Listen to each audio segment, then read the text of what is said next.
nii, kõik 4 pilooti lennus on, tundub, et parima stardipositsiooni sai Egor. Vaatame, mis siin esimesed ringiajad tulevad.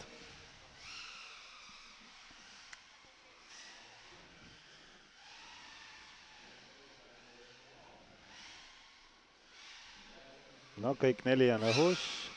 24,481 GTI-lt esimene aeg, Karma teisena sees 28,7, aga kohe on Testimal jälle 29,6 sekundit tema ringi aeg.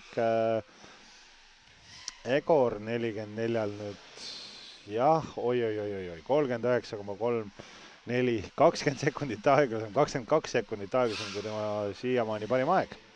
ja GTI paneb teiseks ringi ajaks 22,7, Karma samamoodi 22 sekundi sees.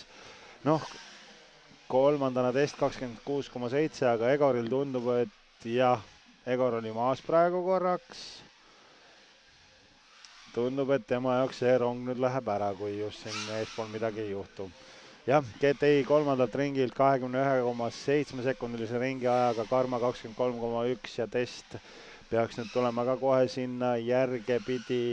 Ei ole veel testi tulemas. nii, Red Bullist on test läbi.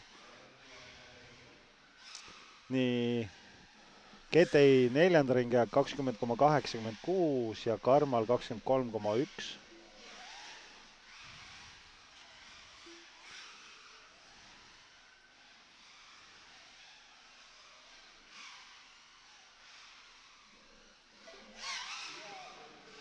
ja GTI-l 5 ringi täis, viimaseks ringi ajaks temal 22,9 ja tema siit kindlasti edasi ja teisena tundub, et läheb siit edasi meil Karma.